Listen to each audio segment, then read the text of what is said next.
Tonight we're sitting here talking to the president of Walleyes for Northwest Wisconsin Club right here in Hayward, which has been very instrumental. I think they put in something like $1 million worth of walleyes in 20 years, or been something close to that. Anyhow, good to have you on the show here, Joe.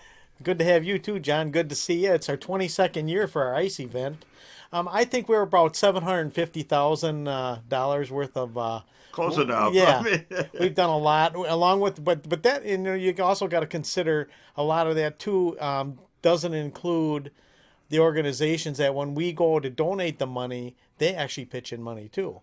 So I mean, yeah, the numbers are probably higher than that with the amount of money put into the local lakes for the monies raised. So we're getting up there. We're kind of making a good symbol for the state for recognition of what we have done for the area, for Sawyer County. I think that maybe they were one of the reasons why we're starting to see statewide stocking of these extended growth fish.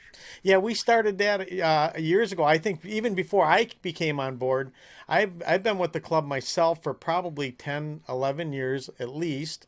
And even prior to me getting involved with the club, I know they just started doing the extended growth walleye. So we've been doing it for a number of years and been recognized through the state, from the state, for us starting that extended growth walleye stocking program. Well, that actually may be one of the key things to keep a good population of walleyes in some of these lakes, especially some of them. It's absolutely a must, I think. Yeah, your survival rate is so much better with the studies that they've done, and along with the DNR helping us and helping everybody, allowing us to do this, it was kind of an education for everybody, and everybody kind of seen that, hey, this is a good idea, let's do it, let's try it and see what it works. Now I think our biggest issue is trying to get walleyes that are native to the area and stripping the eggs from them and and their habitat and seeing what that does to see if it actually brings reproduction and a better quality. Well, when it comes to this club, the club's been around for a little over 20 years, I believe, and that was all spawned from just an idea that planted. Actually, it was a meeting that we had up here. Walleyes for Tomorrow was looking at starting a chapter, and some of the local guys said, yeah, wait a minute here. Why are we going to send our money off here? We can keep it all here, and that planted the seed, and that got the whole thing going, I guess. Yeah, well, and I think that's a little bit before my time. I think that's more of your time. I think you were pretty well involved in that. Or we're somewhat. Some of the guys from Walleyes for Tomorrow down there were actually clients of mine and Pete Mena's, and we kind of got talking back and forth, and I guess we wound up having the meeting at the Spider Lake Country Club, and it was a great thing because it actually got people thinking, and that's what we needed to do. Yeah, and with you guys getting that started and getting it going, we've gone through the years and we've talked about, giving you guys recognition for all the things that you have done for the club, giving you guys plaques and all that.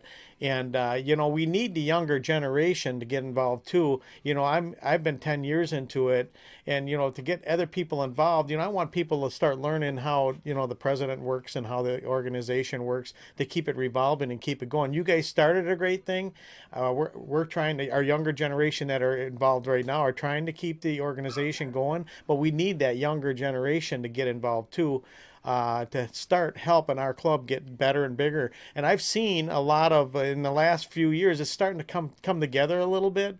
The websites, being formed better, and just the technology now, Facebook and all that, we're trying to get involved with that. And we need the younger generation to actually help us revolve that and get involved in that, so we understand how the new way of how everybody's communicating, to get our organization out there to realize that we need to help and doing what we're doing and keeping the program going that we got going. And Facebook is huge, Twitter's huge, and we're not, I don't know about you. You're probably pretty much up on. I'm one of them old fossils that's been around for a long time, and I refuse to kind of not give up. I mean, I just keep going and get into just started the Facebook channel or the YouTube channel, and we're into Facebook. We've been for a long time, and the web, and I got podcasts out there.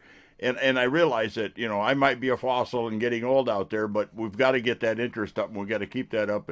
And I know the big fundraiser for that club to generate this money to stock these walleyes is the annual event that you have we're going to talk about here. Yeah, we're going on our 22nd year for our annual hook and line family ice fishing event, and it's held out on Lac Courte, and it's February 17th, and it goes from 8 to 2. Basically, that's our biggest fundraiser of the year. That's actually our only fundraiser right now. We are kind of concentrating on trying to do a home show and stuff like that. But to get the help and get the organization involved, we need more help to help us do that.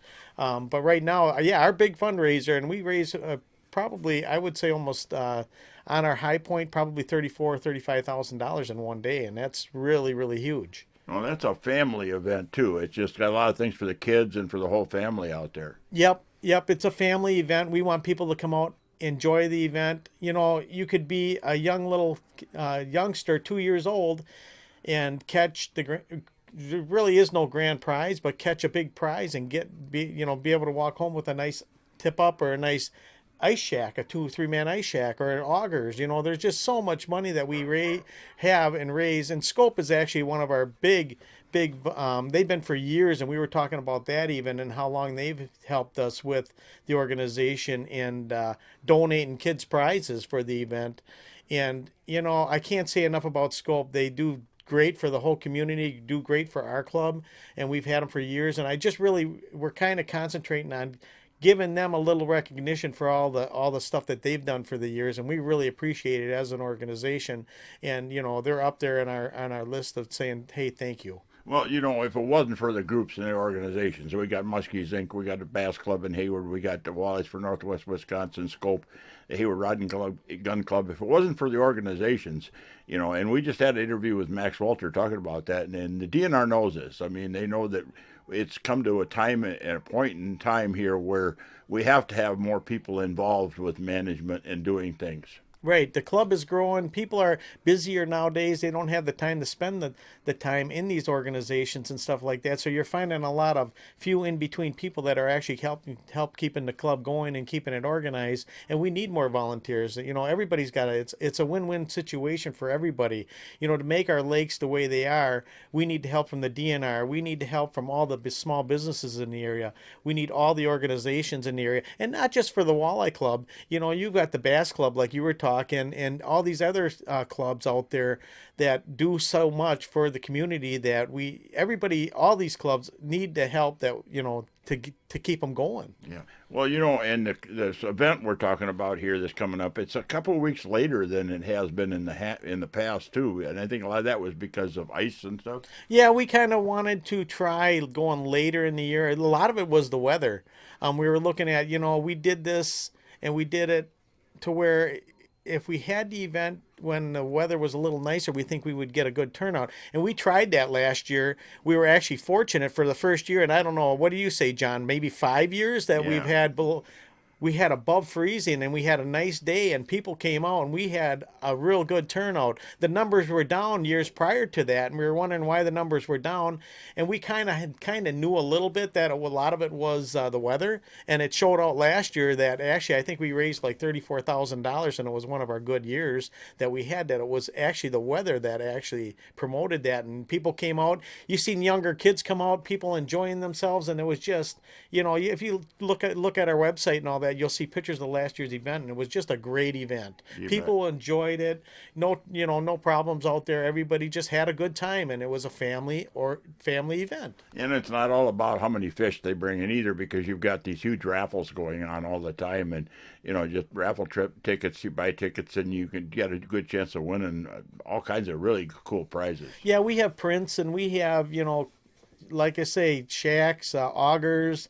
Electronics. Johnson's Bank every year they donated one of their electronics to the organization, and they spend a good amount of money on that, and we really appreciate that they do that. And that electronics is out there for the people at the ice event to take a chance of winning. Stuff, yeah. Exactly, it's really, really nice. Yeah. Well, you know, and again, this event is coming up February what? February 17th, and it's from 8 to 2. And it's on Lac Courte, and at the public boat landing. At the public boat landing, yep. And, come out. There's going to be food there. There's going to be, like you said, Good food. yeah, prizes, raffle prizes, and all that. We have sponsors out there that are going to be there. This year we're kind of mixing it up, and we've got a couple of people that want to come down and bring some stuff to have little booths and stuff like that. So we're going to kind of see something a little bit different this year. That's a good idea, actually, and you're talking about that. And if somebody's actually wants information on that, they can go to Hayward Bait and Bottle. I know there's, what do you got, wristbands this year or what? Yeah, we're doing the wristbands, and actually we kind of changed that up a little bit too. We talked about 13 to 17-year-olds last year having to spend $1 for a wristband. Well, we kind of eliminated that. What we did is anybody from small, able to fish, all the way up to 17 years old will get in free. Okay? And then anybody 18 years or older, $5 a person.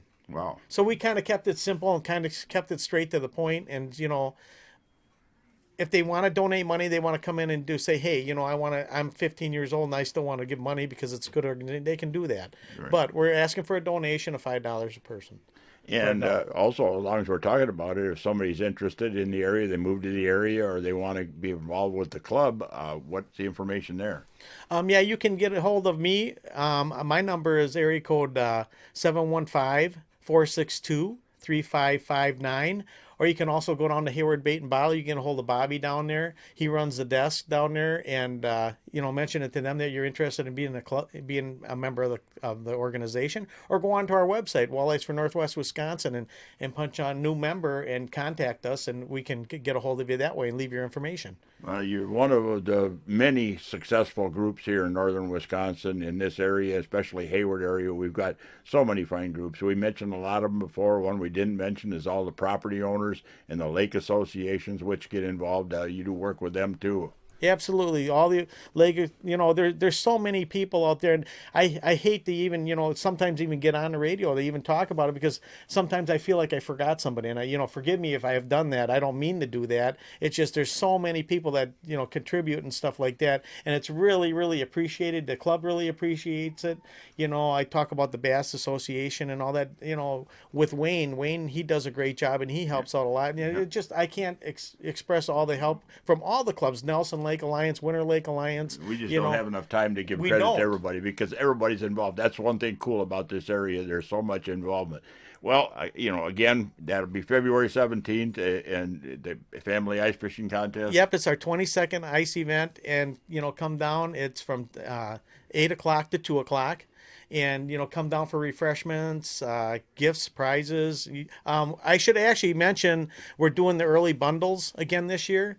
And when you get the early bundle, it's $130 value for $75. And you also get a little gift with that. We kind of mix it in. I don't really want to tell you what the gift is. I know what it is. Tickets. It's the raffle tickets. And it's a bundle of tickets. It's $130. It gets you into all the raffles and stuff like that. But it also gives you a little gift, and the gift is a pretty nice little gift. I mean, it's worth the money to spend the money to do that. And we're only going to sell that bundle when 200 of them are sold. It's done. Good question. Where can they get those? They can get them down at Hayward Bait and Bottle. You can contact one of the members and get them. All your local bait stores will have them. I think. Stone Lake bait. What's the other bait store out on B? Power Sports have them out there too, or not? Power Sports will have them, and out on Highway B I can't think of the name of the bait store. Outdoor Creations. They'll be there. They can get them. Well, interesting, and it's been real interesting having you on here. I want to thank you for coming on. No problem, John. It's been nice talking to you, and like I say, it's our 22nd event. Come on out and have fun. You bet. And folks, I want to remind you, if you really enjoy hearing Joe talk and the clubs and some of the stuff we put up here, subscribe to the channel here, to our YouTube channel, because we're going to have lots more coming up, as well as our weekly radio show.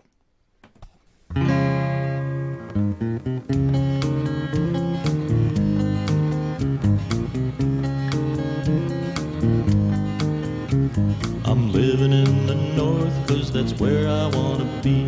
The fish and wildlife they abound, living in the north country. The woods and water, lakes and streams, we've got 'em all around. And people come from far and near to share what we have found in our Wisconsin outdoors. Breathing that clean, fresh air, Hear a partridge drumming on a log, see a fish jump or a bear, spot a white-tailed buck or a flock of ducks as they wing across the sky. And this land that we call paradise will show you the reasons why in our Wisconsin outdoors, living in the Badger State, way up in the Northland where the recreation's great. So sit back, relax, kick off your shoes, sink in your easy chair. Come on along, listen with me, I'm gonna take you there to our Wisconsin outdoors, our Wisconsin outdoors.